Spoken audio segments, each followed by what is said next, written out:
Hello to everyone. Thanks for joining me, and today we're going to talk about how Peruvian elementary teachers react with victims and bystanders in bullying situations.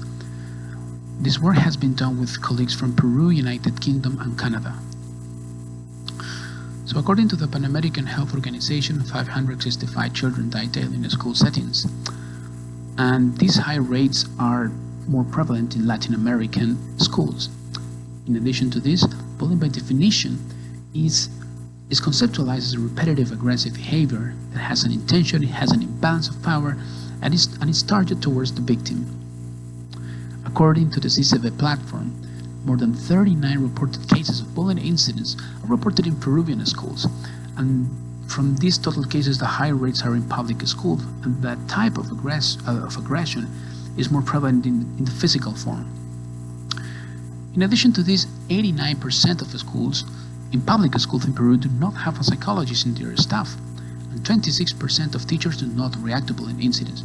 So this shows a context of how bullying is embedded in Peruvian public schools, and also this situation, this external factor may put at more risk to victims. It is known that bullying influences school environment and also learning outcomes, and it also affects not just mental health but physical health, and it also affects just not only to victims but also to bystanders and aggressors. Teachers are in the front lines, they play a critical role in the maintenance, prevention, and identification of these situations. Research has found that teachers tend to blame the victim, sometimes they ignore the victim, or sometimes they try to defend the victim. Other studies have found that they lack of confidence and are not trained enough to handle these situations. We have to bear in mind that victims are more vulnerable. Research has found that victims are depressed, they have fear of going to school, they have sleep disorders, and they have also lack of social skills. Research on bystanders has found that they are afraid to intervene because they are afraid of being bullied.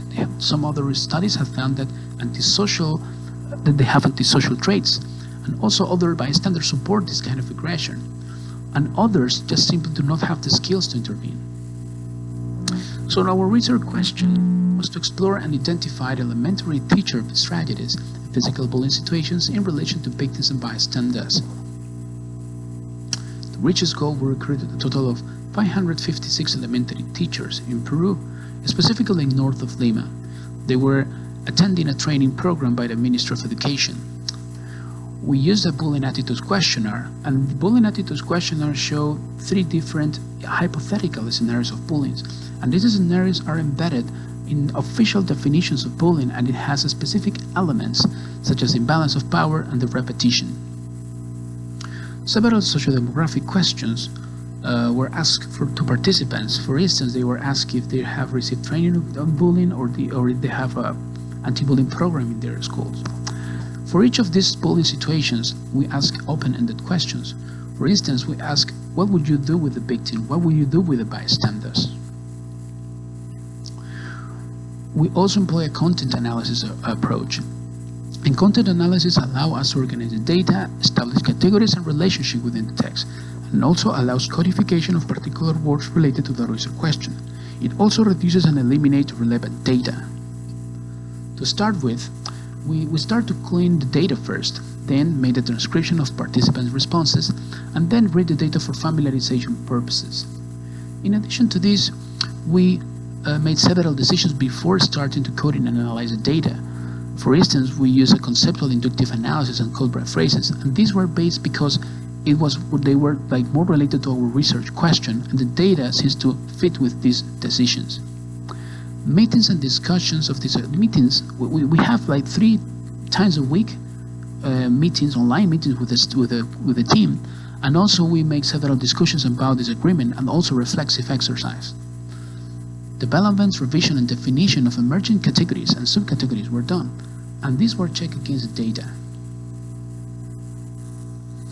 It was interesting to see that 80% of teachers had not received training on how to intervene bullying, and 85% stated that no anti-bullying program existed in their school. So these are the categories, the strategies that teachers use in their percentages. In relation to the psychological strategies, which comprise 13% of teacher responses, two subcategories emerge: social-emotional strategies and psychoeducation. In relation to the first one, teachers indicated that they will try to develop interpersonal skills such as self-esteem, impulse control, and coping strategies. And whereas in another group, they stated that they will try to facilitate information about bullying. Another concern among teachers was the encouragement of victims to defend themselves. 40% of participants indicated that they will try to promote victims' rights and self-respect. Others stated that they will try to motivate the victim to report aggression. This category dialogue was more prevalent, and this was described as teachers by engaging in dialogue with victims about the situation, participants involved, and the aggressor's behaviors, and also talked with the aggressor and the victim together and found out more details of the situation. Approximately 7% of those survived, indicating that they will seek external support from psychologists, principal, or parents. In some cases, teachers were willing to send the victim to tutor or psychiatrist. Some participants felt that finding solutions with parents or making parent-teacher group meetings will also be effective. The incidence of the category reflection was 7% in this group. Teachers teachers try to reflect with the victim about their behaviors and attitudes. We have to remember that this table is just related to teacher strategies in relation to victims. Another group of participants, we're talking about 11%. They stated that they will try to question, dispute the victim, and tolerate aggression. For instance, we found so many answers like, well, he's guilty for doing that, and they were trying to question, not defend the victim, but they do the opposite thing. Additionally, in this group, we found that other teachers had a passive attitude toward the victim by making promises of solution without interventions or generating hypothetical expectations.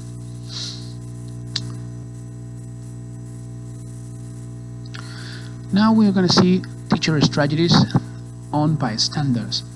About 22% reported that they would work with the whole classroom via group discussions and classroom meetings about bullying. In this same group, other teachers stated that they will train and encourage these rules by establishing reminders to the class on children's rights and talking about empathy. Others in this group indicated that they will make more structured activity with the class, such as workshops, activities, and case representations.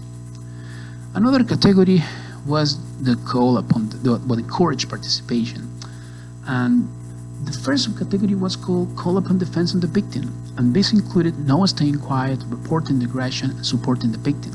The second subcategory, establish of agreement, was associated with knowing the opinion of bystanders and encouraging conflict resolution, consensus of norms, and debates about topics. Approximately 13% of the responses did not use effective strategies. This category was called inappropriate approach, and it was divided into insubstantial approach and omission of intervention. The first one was described as when teachers did not intervene concretely with bystanders and only gave an opinion. This included telling that the behavior was not correct or that the aggressor's behavior should not be repeated. In relation to omission of intervention, this was described as when teachers ignored the situation and when their thoughts did not translate into specific actions. Among teachers, the majority of them in this group of strategies of bystanders, they indicated that they will approach bystanders by talking to them about a variety of topics. More specifically, they stated that they would talk about the incident, discuss the topic of bullying in meetings, and make short conversations. 40% of teachers agree that they will reflect with bystanders on issues related to abuse and violence. The majority of these responses among teachers were with the goal to guide bystanders in developing self-awareness about negative attitudes and violent behaviors. In relation to the last category, external resources, just a small part of respondents indicated that they will approach bystanders by talking with parents or referring them to the principal. In the same category, another group stated that they might handle bystanders in a specific session with the help of psychologists and tutors. In relation to the category psychoeducation, only 4% of respondents indicated that they will try to explain and give information to bystanders about values and assertiveness. This included things such as self-respect, social skills, and good relationship in the classroom. Some teachers reported that the usage of video tutorials to give a specific and specialized information about bullying. So in general, we see that we saw like a variety of strategies in relation to victims and bystanders. 6 categories were found for victims and 7 for bystanders. In relation to psychological and psychoeducation for victims and bystanders respectively, a possible explanation of these percentages is that this group of teachers are not part of traditional teaching, give more importance to students' well-being, and are well informed about bullying effects. Another important finding were the categories call upon defense and encourage participation for victims and bystanders respectively. A possible explanation for this might be that this group of teachers might have more levels of empathy towards the victim. And previous research has found that teachers are more empathetic and likely to intervene with victims who were bullied physically. And this research its focus was more on physical bullying. One interesting finding was the category dialogue for victims and bystanders, and we see the difference in percentages. A possible explanation for this difference is that teachers may feel more pressure to give positive image with the presence of more students, and this will result in the usage of more varied or structured strategies, and this is aligned with the planned behavior theory. One anticipated finding was the percentage of non-effective strategies.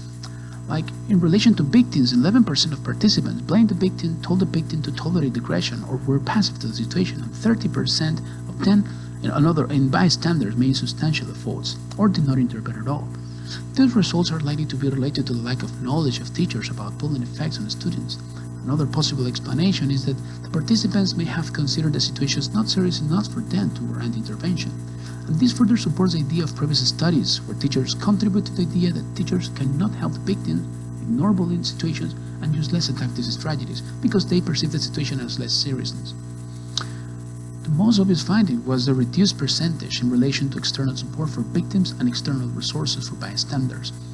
A possible explanation for this is that this group of teachers came from public elementary schools where barriers related to human resources, like as I said, lack of psychologists and indifference from parents is a common issue. Previous studies have found that 89% of Peruvian public schools lack of psychologists in their institution, and that cultural differences may compromise successful interventions.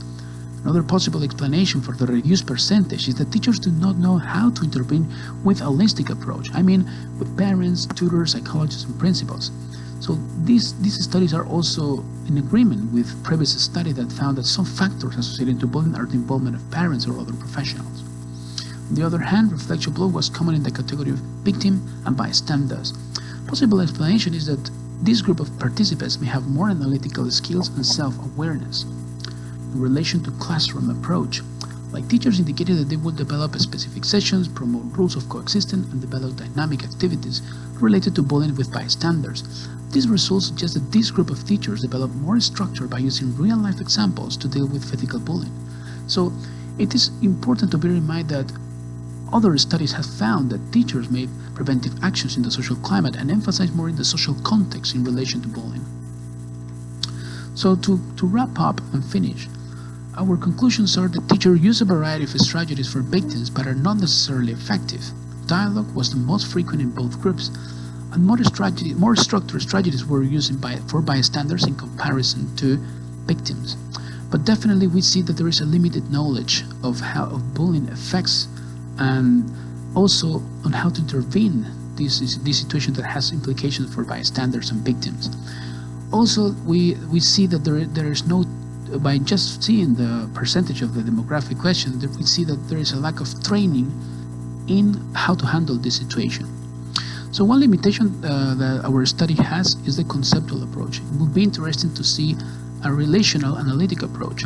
Also, it would be interesting to see like other types of bullying, such as cyberbullying, and also explore these relations, but in terms of gender differences, not just for the kids, but also for teachers. What we recommend is to develop and implement and assess anti-bullying programs that are based on evidence, changes in the curriculum of teachers on how to intervene in bullying situations, and specifically in manage and train them in behavioral techniques. We also recommend further studies to make observational studies to see the sequence of behaviors of teachers and also to those implicated in bullying situations. Also, it is important to work with strategic partners such as the Peruvian Association of Psychology and the Ministry of Education, and also to consider the context, the lack of human resources, the lack of money, and also by taking into consideration the limitations that public schools have. It also is important to explore other types and gender differences. these are the references, and this is the team that we are still working, because we're going to explore, we're exploring now other types of bullying. And this is the phrase that we end, and it says, do the right thing even when no one is looking. Thanks for your attention, and please don't hesitate to contact us for any further question or collaboration. Thank you.